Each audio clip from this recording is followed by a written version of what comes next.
Bismillahirrahmanirrahim. Assalamu alaikum wa rahmatullahi wa barakatuh. Hayyakumullah wa as'adallahu sabahakum bikul khair. Matendo gonaga Allah subhanahu wa ta'ala nanyini kubukesa nanyini kubuzibya oyatugabiridde obuwangazi ne tusolwaliro nga tusha ni mu bantu abakyalaba abakyatambula abakyawuli abakyayogera. Baganda bange banyinaze mwenna olwatugenda kujjukanya ku hadithi eva ku Ibn Abbas Allah musime yagamba nti Nabbi sallallahu alaihi wasallam lumu yali abuulira omusajja namugamba nti iqtanimu khamsan qabla khamsin shababuka qabla haramik wa sihhatuka qabla maradik wa ghinauka qabla faqrik wa faraghika qabla shughlik wa hayataka qabla mautik. Hadithi eyo yamugamba nti kozesa ebintu bitaanu ng'ebitaanu tibinnaba kutuukako kukujjako bintu bino ebitaanu. Omuntu olina ebintu bitaanu bikozese nga tonnafunayo ate bintu bitaanu ebinaakujjako bino ebitaanu by'olina. Kyava amuga nti ekisooka shababuka qabla haramika, kozesa kyansi y'obuvubuka ng'okyalina amaanya amalungi amaanyi amangi ng'okyali muvubuka. Bukozesa obuvubuka ng'obukadde tibunaba kulumba, kubanga obukadde bwe bunaaba buzze bujja kujjako obuvubuka osigale nga tokyesobola.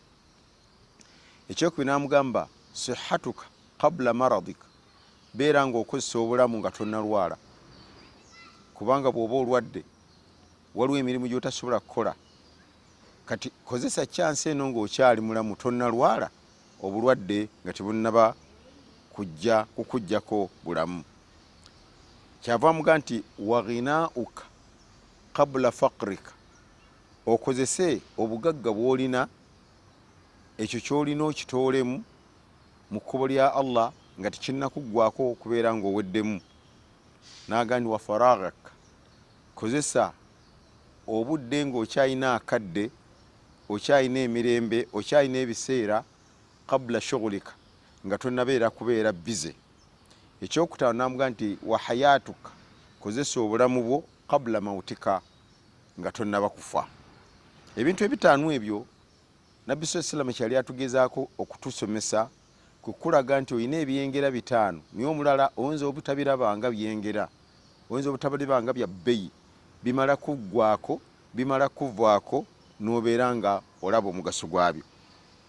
Omuntu nga muvubuka abeera wa mugaso nnyo era wa ddembe, era asobola bulungi okukola emirimu egimuyingiza ejjana, kubanga aba alina amaanyi agasaala ekiro, alina amaanyi agayimirira, alina amaanyi agasoma Qur'ani, alina amaanyi aganoonya ssente n'akola hijja, aba alina amaanyi aganoonya ssente n'atola zaka, aba alina amaanyi agakonoonya ssente n'osaddaaka n'ozimba by'osobodde emizigiti n'osima bohol n'okola emirimu gyonna emirungi n'oba ng'oweetegekedde, ogenda okukaddiwa ng'olina kyeweetegekedde.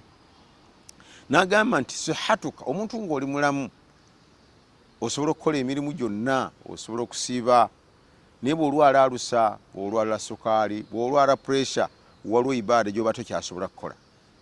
Kozesa obulamu, amaaso okyali mulamu, ogasomesa Qur'ani, kuba bw'onaaba ozibya amaaso onaaba tokyalaba.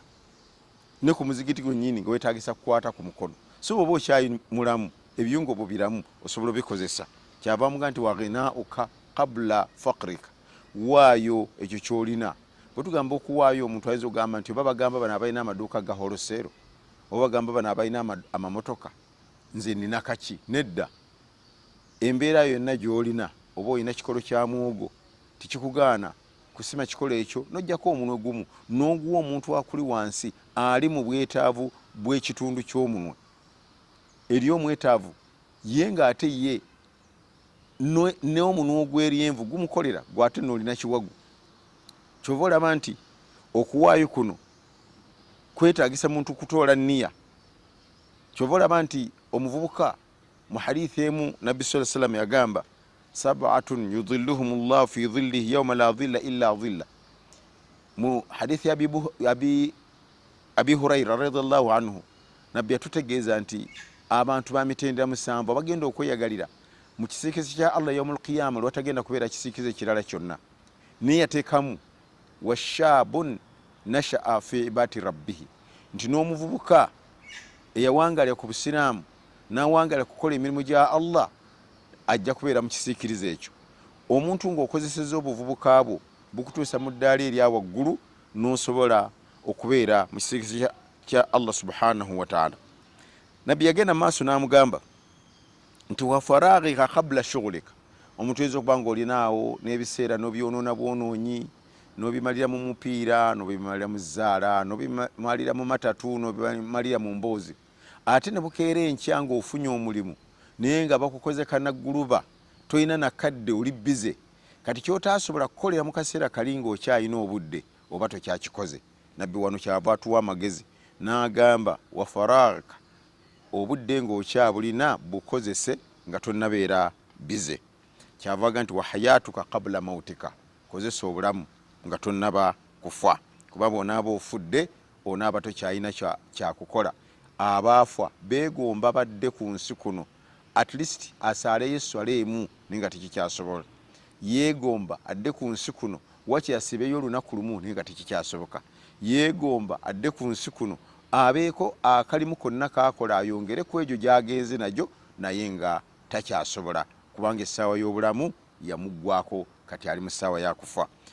Bw'atyo nno omubaka sallallahu alayhi wa sallam kyava atuyigiriza mu hadithi muno n'aga nti ightanimu khamsan qabla khamsin, beera ng'okozesa ebyengeri ebitaano nga tebinnakuggwako. Ekisooka shababuk qabla haramika, kozesa obuvubuka bwo nga tebunnaba kukuvaako odde mu bukadde onafuwe. Wasihatuka qabla sakamika, okozesa obulamu nga tonnaba kulwala, kubanga agalwadde gajja kujja, amaaso gazibe, amagulu agabadde gayimirira gabe nga gakuluma, tokyasobola kuyimirira, olwadde alusa tokyasobola kusiiba, olwadde sukaali tokyasobola kukola kino, olwadde kino tokyasobola kukola kino, so kozesa obulamu nga tonnalwala. Wa ghinauka qabla faqrika, okozese ekyo kyolinawo obe ng'okitolamu kkubo lya Allah nga tekinnakuggwako okufuuka mwavu. Wa faraghika qabla shughulika, okozese akadde ng'okyalina tayimu nga tonnabeera bize. Wa hayatuka qabla mautika, okozese obulamu nga tebunnaba kukuvaako kufuuka mufu. Hadha wabillahi tawfiq, wassalamu alaikum wa rahmatullahi wa barakatuh.